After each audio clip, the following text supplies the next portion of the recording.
ชื่นกับเรื่องเรา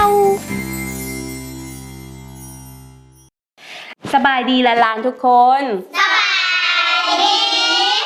มื้อนี้มาพบกับป้ามิมีผู้ที่จะมาเล่าเรื่องราวมวลๆให้พวกหลานฟังพวกหลานพร้อมกันแล้วบ่พร้อมเรื่องราวในมื้อนี้มีชื่อว่า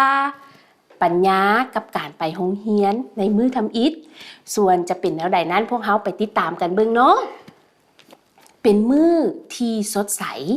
เสียงไก่ห้องดังก้องไปทั่วบ้านไก่ห้องเนื้อใดโอ้ยมื้อนี้ปัญญาจะได้ไปโรงเรียนแล้วและมื้อนี้เป็นมื้อเปิดศุกร์เรียนใหม่แม่ของปัญญาย่างไปปลุกเราอยู่ห้องปัญญาตื่นได้แล้วลูกไปล้างหน้าและเปลี่ยนเครื่องนักเรียนไว้ปัญญา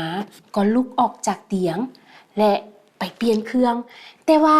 เราใส่กระดุมเสื้อผิดแม่เราเลยหัวและย่างไปหาเราบอกว่ามา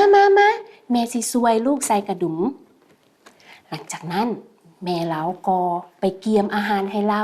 และเอิ้นเรามากินข้าวปัญญาเอ้ยมากินข้าวเด้อลูกเดี๋ยวลูกสิหิวข้าวอยู่โรงเรียนปัญญาก็ย่างมากินข้าวหลังจากกินข้าวแล้วเราก็จับกระเป๋ามาและเกียมเครื่องไปโรงเรียนแม่เราเอิ้นถามว่าปัญญาลูกเอาปื้มเขียนไปแล้วบ่โดยเอาไปแล้วแม่แล้วก็เกียมเครื่องไปโรงเรียนมื้อนี้แม่ของเราพาเราไปโรงเรียนแล้วข้อแม่ตู้และแม่ของเราแม่ตู้บอกว่าไปโรงเรียนซะหลานแล้วพบกันใหม่เด้อปัญญา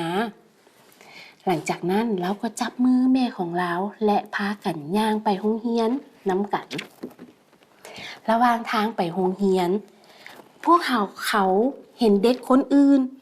ทั้งเด็กใหญ่และเด็กน้อยซ้ำกับปัญญามีเด็กหญิงคนหนึ่งเอิ้นใส่ปัญญาว่าสบายดีปัญญาก็ยิ้มใส่เราพอฮอดโรงเรียนแล้ว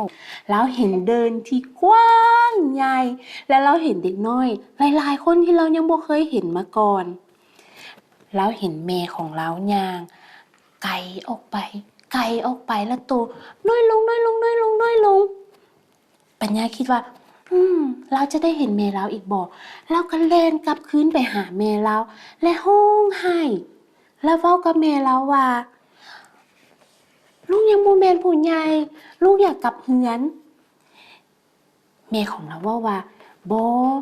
ลูกเป็นผู้ใหญ่แล้วลูกเพียงแต่ต้องการความช่วยเหลือซื่อๆแม่ของปัญญาจับมือของเราและพาเราย่างกลับเข้าไปในห้องแม่เราว่าลูกเข้าเรียนได้แล้วเด้อลูกนี่ห้องเรียนของลูกอยู่นี่เด้ปัญญาบ่อยากปล่อยมือจากแม่ของเราเลยแต่สุดท้ายเราก็ต้องได้ปล่อยมือแต่เราก็มีน้ำตาซึมออกมาน้อยนึงพอดีสาวครูก็ย่างออกมาจากห้องแล้วว่าโอ้ปัญญาเดี๋ยวแม่หลานจะมารับหลานตอนเลิกเรียนเด้อเดี๋ยวนี้พวกเฮาเข้าไปในห้องสาวครูมีอันที่จะให้หลานเบิ่งหลังจากนั้นปัญญาก็จับมือของสาวครูแล้วก็ย่างเข้าไปในห้องเรียนน้ำกันเราเห็นหมู่ของเราตบมือพร้อมกับว่าสบายดีปัญญาก็สบายดีตอบและย่างไปนั่งกับ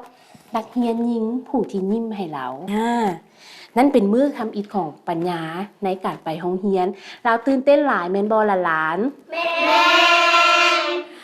แล้วหลานฮู้บ่ว่าอยู่โรงเรียนเรามีกิจกรรมหยังแด